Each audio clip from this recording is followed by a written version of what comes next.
I had an intro planned, but we're going to omit that because I hate it so much. So let's get cooking, showing you what I carry around for photos and video. I'm going back to basics here. This was, I believe, my first camera bag. It was essentially a glorified purse. I just chucked everything in there to carry around. It had a divider inside, which was useful, but not really. After some time, I upgraded to a decent camera bag by the brand Newer. I liked it a lot because it felt more like a real camera bag. It had a lot of dividers for my lenses and gear, but as I started to own a compact drone, it became very janky to carry around because, like a bad ex, it could only do one thing right. In this case, it was carrying simple camera gear. The bag, not the girl. And here is the piece de resistance. No. 2 months ago from when this video will be released, I upgraded to a Tarion backpack. Tarion? It has a really cool old school look to it, which currently fits my wannabe Milo from City of Atlantis vibe. The bag has basically all the same things as the last bag, but it does it better. With zipper side pockets and a top accessible part, it works really well for what I need. I do now have less dividing space for lenses, but I've moved past that weird state of photography where you think you need to carry around half a dozen lenses to only use 2. Now I have a ton of space for things like my drone and simple accessories to make my wandering more interesting, which is nice. The bottom of the bag is my favorite. I don't see a lot of affordable camera bags having an underside tripod holster. It's so much more comfortable, and the weight is distributed evenly as opposed to it being on the side. The bag also has a back compartment for putting in your laptop if you're into that. I personally just store all my chargers in there because the world hasn't figured out a way to make a universal charger and stick with it, so I assume I'm stuck with that. Now that we've seen the bag, let's unpack it so that you can get a better view of everything.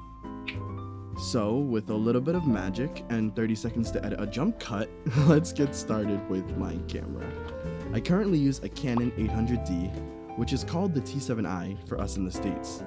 I personally love this camera. I wouldn't recommend it though because my needs do not equal yours, but it's helped me in my vlogging and cinematics with a ton of features it sports. So if you like my videos and photos, then you know what I'm using to make them. A few notable features is the built-in time-lapse, the swivel screen, the 45 autofocus points, and honestly, it's just really compact, which is great because I don't like bulky cameras.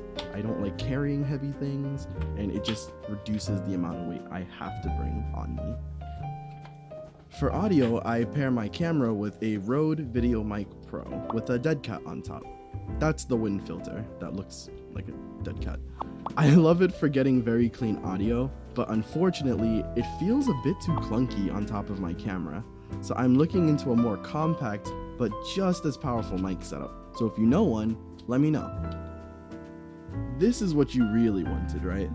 Everyone wants to know what lenses someone uses. I use a 50mm 1.4 aperture lens. Being a nifty 50, it's great for portraits and compressing the background for a more cinematic and dreamy look.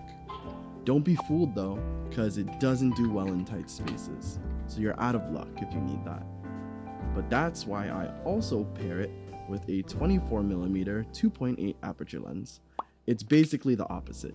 Decently wide aperture, smaller background compression, and a wider view. It's great for getting more out of a scene, and it does well to give that natural, flat, effortless Instagram look that everyone's going for now.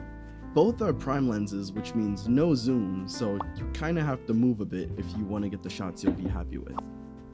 Now for my suggestively sized lens, we have the Canon 55 to 250mm lens.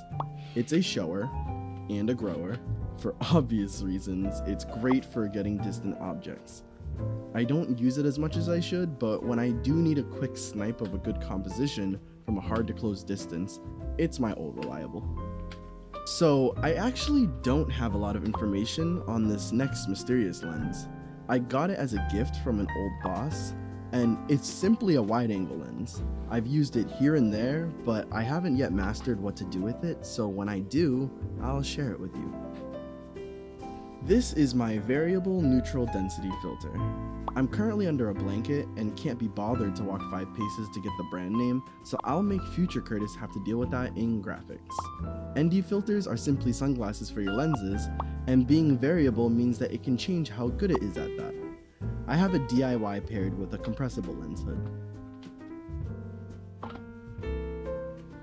I use a Dolica tripod. The model doesn't matter because I'm not recommending it.